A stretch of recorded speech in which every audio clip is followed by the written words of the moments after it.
Hey, welcome back. Today we're going to be taking a look at the weird finger gun, or as everyone else knows it, the Nightfall. So in this video we're going to do two things. The first one is a quick overview of the build that I'm currently using in the setup, and a short DPS test afterwards. After that we'll go into a deep dive of all the different components that really make this build come together as a really well-rounded build, and some of the options that you have, and a way to take the build to the next level. So if you want to stick around for that, make sure you do. The build only gets better as the video goes on. So first we're running Hunter with Hunter's Focus. We're using full Leto armor for as much damage as much armor as possible, with Labyrinth gloves instead of Leto gloves because for some reason they give more armor, so we're using those. Ranged crit chance, ranged fire rate, and mythic armor effectiveness. So the armor effectiveness gives more DR than the percentage damage reduction does, at least in this version of the build. You can take that out for range damage if you want, but I like to get as close to that 80% mark as possible, so I at least put in 1 because the range damage is not multiplicative, whereas the fire rate and the crit chance are. Then we move on to Nightfall, the primary gun, and pretty much the only one that you're going to be using. The reason that we use this is because it just has amazing damage. You have complete uptime of the mod, almost 100% with the Farron Sigil, over 100% if you're hitting a target continuously. Free lifesteal, huge fire rate increase, and just scales really well with fire rate, crit, and just flat damage and weak spot, everything. It's just an amazing gun. Even after the nerf, it's very, very strong. The only weapons possibly on par with it are going to be the bow, crescent moon, and maybe spore bloom. But other than that, we're running Nightfall for this. You can switch it up if you want. A large portion of this build is inspired by Odo. I'm going to put a link to his channel down in the description. So he goes over kind of some of the other variations of the build that you can use. But this is my take on it, and for this one we're using Nightfall. The melee weapon really doesn't matter. We'll get more into that in the build breakdown. Put whatever you want here, whatever mod, doesn't matter. For the handgun, again, in the build breakdown, we're going to go over some of the options. This is what I like to use just for some extra AoE. You don't have great AoE in this build. There's nothing that you use that has inherent AoE, no skills or anything, so this really just helps if you're getting swarmed, if you've been running too quickly, not killing enemies, etc., or there's a large mob phase in a boss fight. Tremor's great for that. Time waves help slow everything down. Just really well rounded. Now into the amulet and the rings. We're running full moon circlet because at full health, which you want to be close to as much as possible, that's why we're also running the tranquil heart for the passive regen. The full moon circlet also gives lifesteal, even so if your mod is down, you still have some form of lifesteal, super helpful. And between the 13% that you get on the two of those, this one and Nightfall, as long as you're hitting something, you're full health pretty much 100% of the time. And while you're at full health, you get 20% damage. The probability cord, just generic crit damage increase. Xenia's Malice, weak spot damage increase. You can swap this out for the Ring of Flawless Beauty, but then you're really incentivized to hit weak spots. You don't have to do it 3 times in a row, but in a build like this where you're not single shot weapons or anything, just use the Xenia's Malice. If you fail to hit the weak spot, you're not punished for it.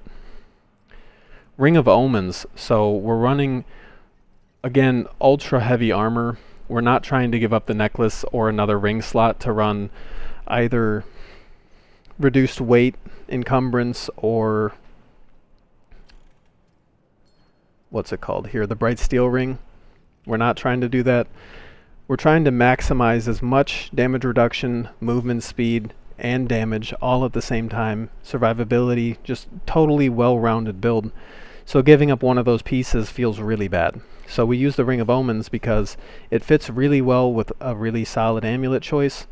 And later in the video you're going to see why this ring is absolutely broken. And speaking of broken rings, we have Farron Sigil. So this works while you're firing and while you're using your mod, this is generating your mod power back in the background. So if you're continuously firing with Nightfall, with or without your skills activated, your mod will be back up by the time it's over.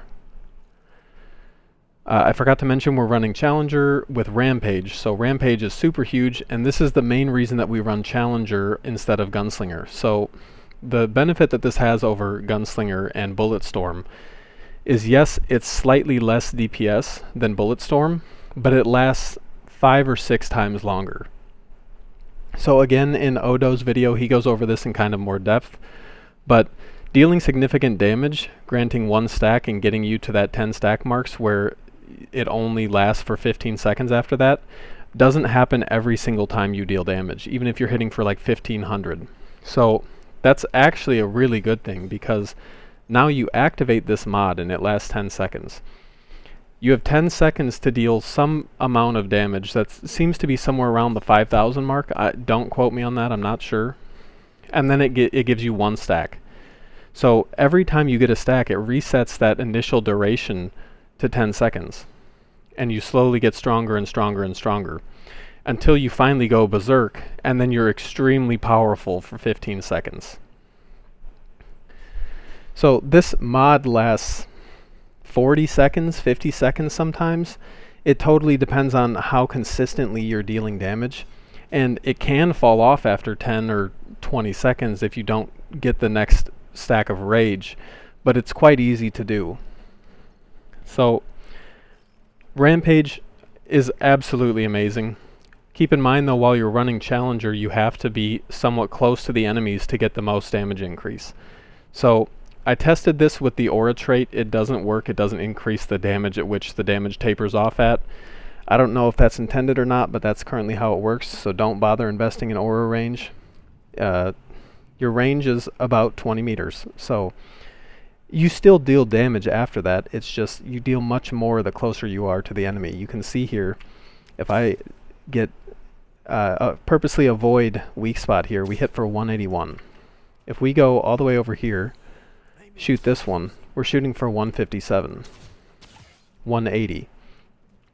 So the closer you are to the target, the more damage that you deal. 177. So it tapers off quite aggressively. You can see that you don't lose much damage compared to shooting this one and shooting this one. But as soon as you move all the way over here, either between the Challenger range and your damage fall off of your weapon, but you're running Hunter, so you get that extra 6 meters. But you can see the ideal range is 18 meters. So by the time you're out of the ideal range of the Challenger perk, you're already getting damage fall off on your gun anyway. So all in all, pretty consistent, pretty hard not to get that damage increase, and the closer they get to you, the more damage they deal.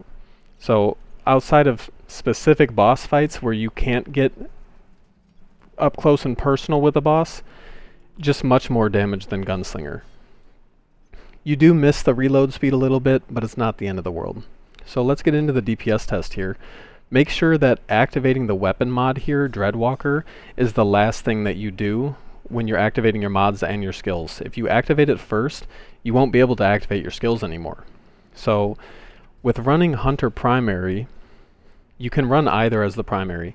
Hunter Primary will give you more sustained DPS over time if you're in a boss fight, but Challenger Primary gives you the free revive. So it's completely up to you what you want to take. This is the way that I like to run it.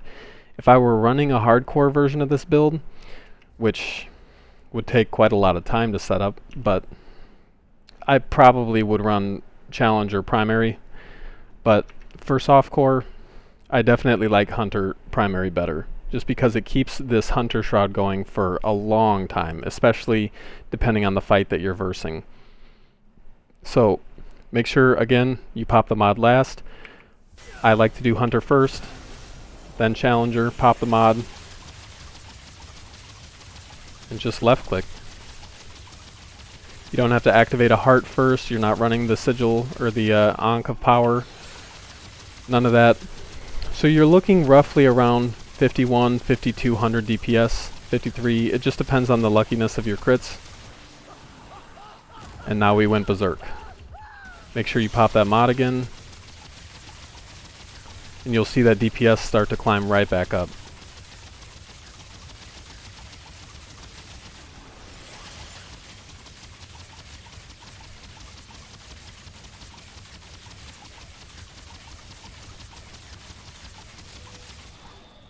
So there we go. Now both of the skills are down, and you can keep going. Your mod will still be on an infinite loop as long as you're continuously hitting something. Obviously, it's not going to be common for you to be able to just stand there and shoot something, but your DPS uptime should be pretty good. And even if you don't have 100% uptime on the mod, it doesn't take that much to get more of the mod power. It doesn't require that much mod, and with all of the crit chance that you have plus momentum, you get that Farron sigil makes you get that mod back extremely fast. So you can see here we're at about 1/4 of the mod charged. Almost 3/4 there. So about 2 clips will get you your mod back if you have absolutely none of it. So that's the build in a nutshell. Now we're going to go over some of the options and kind of the reasoning behind what I'm going with. So, like I said earlier, we want to get as close to that 80% mark as possible without sacrificing a lot of damage. So crit damage, weak spot damage, the range damage is not necessary. If you wanted to get a ton more damage here, you could go any of these mods, it doesn't really matter. The more suitable one is going to be Twisting Wounds. So now as soon as we hit anything with a crit or a weak spot, it's going to activate bleeding. Sadly on these target dummies they can't be bleeding. They also can't be marked. So the damage that you see here, or the DPS that you see here, is completely not what your actual DPS is going to be, because you'll actually be marking a target, which gives you 15% more DPS, or 15% more crit chance, sorry, which also gives you more mod power back. And if you were to run Twisting Wounds on the offhand with the Whetstone here, you're going to have even more crit chance. So the build just absolutely explodes, does so much damage, and is so fun to use.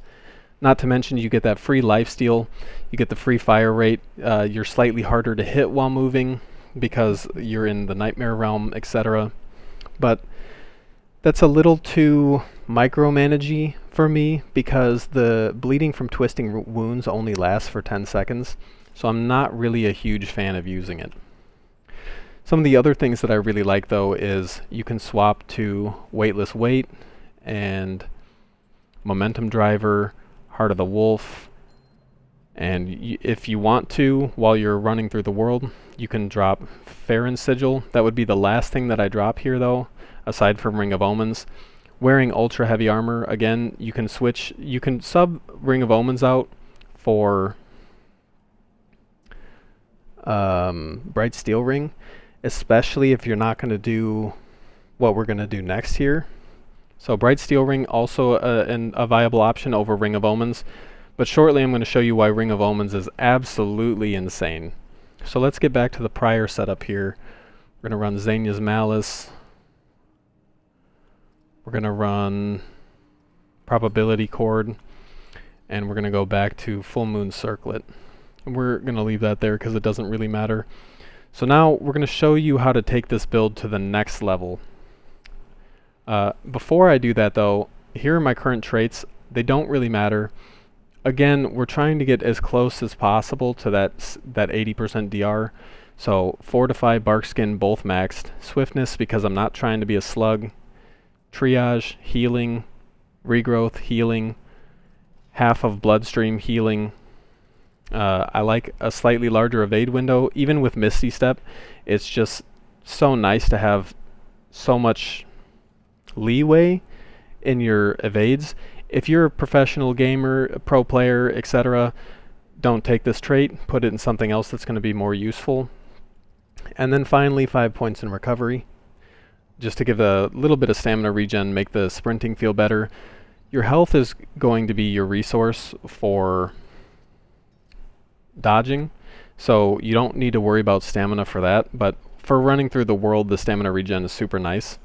If you were to only use this for bossing, or you didn't care about how long it takes you to get to a boss, you just want to make sure you can get that boss down effectively, I would take points out of recovery and swiftness and max vigor, and probably put more points into untouchable also.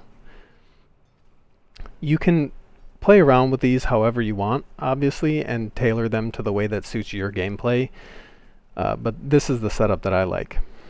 So now taking the build to the next level is going to involve a little bit of cheese.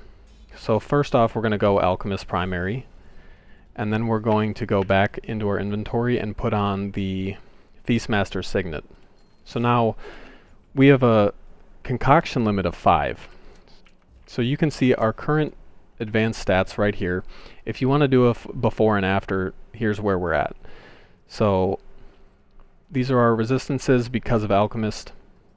Ring of Omens. Keep in mind, Ring of Omens is really inconsistent in its health cost, and you're going to see the extreme version of that right here. So 14.2, basically 14.3%. So first thing we're going to do is go into our inventory and we're going to drink a dark fluid right up here. So as soon as you have this dark fluid activated, go ahead and liquid escape. So that dark fluid reduces the cost of movement by 20%. The important part about that is with Ring of Omens, it costs health instead of stamina, but the dark fluid does not say stamina consumption by 20%. It says, if I can find it, here we go. It says reduces the cost by 20%. So it works for the health costs on Ring of Omens as well. And when you drink the dark fluid and then kill yourself, for some reason it totally bugs out the Ring of Omens. So if you go into combat now and you spam your evade, you'll notice it only it costs less than 2% of your life, which is absolutely insane. But again, we have that 5 concoction limit, right? So now we're going to drink some max HP. We're going to get some armor. We're going to get some free weapon spread, just because I personally enjoy this. If you wanted to skip out on the ultra weight and the Ring of Omens cheese, you can always drink the strong drink here. That would get your weight under 75, which is the flop, so then you would go back to the heavy roll. But for me personally, I'm going to go with Sacred Lake Water. You can also go with Root Water, but the only time that you should be regenning is after you've taken a hit, and Gray Health conversion is much faster than regular regen if you invest in it at all. And just in the concoction itself, the Sacred Lake Water gives you more regen, as long as you have Gray Health. So that's going to be our 5th. And you can sub any of those out, except for the Dark Fluid if you're using the Ring of Omens. For move speed, right here 10%, 6% here, health, stamina, all nice things. Depending on the mood that I'm in, sometimes I'll drop the Tranquility font for move speed, I'll drop the regen for move speed, etc. But this is the setup that I've been enjoying recently. Now we're up to 70.6% DR. Lots of resistances. I think the highest resistance you can get to is 80, which is a 66.6% damage reduction for the elements. And past that, it doesn't matter. You can't get your elemental DR higher than that. The really interesting part about this, though, is after you put on the 5 concoctions, you're going to eat an Orb of Undoing. And immediately after eating the Orb of Undoing, you'll notice our resistances are still the same. We still have 5 concoctions down at the bottom there. But now that we've done it in this order, we can switch back to Hunter, put on Hunter Shroud, take off the ring here for Farron Sigil again, and we still have 5 concoctions. So this is something that I've been using for about 2 weeks now. It's survived the last 2 patches, and I'm not sure many people know about it. And if they do know about it, they don't know how to replicate it. My last video on this channel highlighted this bug. Both the 5 concoction and the Ring of Omens bug, which you can see is down even further now for some reason. And got like 25 views. So if you really want to take any build that you're playing to the next level, drink 5 concoctions, play on Alchemist, put the ring on, then drink the 5 concoctions, take it off, and switch back to your normal setup. So now we have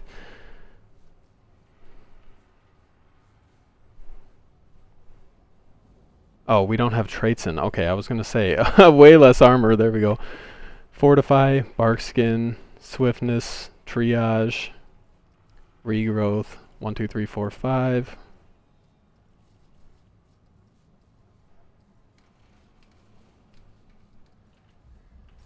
And there we go. So now we're up to 70.6% DR. Very minimal stamina cost because of Challenger. We're still at that 80 weight. 412 armor, which goes into that total DR.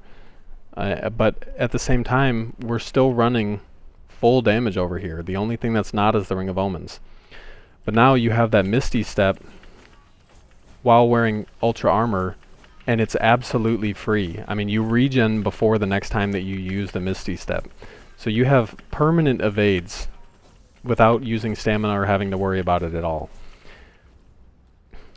And the damage is completely the same as it was before. You're going to have about 5.4k DPS, somewhere around there. Super tanky, pretty quick. What's the move speed here?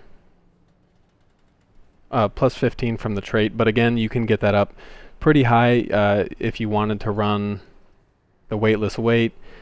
If you take off the amulet that works with Ring of Omens to give you Misty Step, or we'll just run anything that's not stamina related, then you light roll for some reason. It's a really insane bug. I don't really understand, but yeah, you could bug out the Ring of Omens with the consumable glitch, and then switch to Abrasive Whetstone, run Twisting Wounds, and get tons of damage, and you still have the free evade. That's, I mean, if you're looking for the most damage possible, that's the way to do it. But just trying to give you options here. The full moon circlet is the way that I like to run the build. Again, the 5 concoctions, that's about it. Do with it what you will. This is, in my opinion, the strongest well-rounded build in the game. Might be some slight tweaks that you can do, but the sustained damage, the overall tankiness, and just balance of the build as a whole feels amazing. So that's about it for me, guys. If you have any ideas, questions, put them down in the comments below. If you enjoyed the video, you learned something, maybe subscribe. See you guys next time.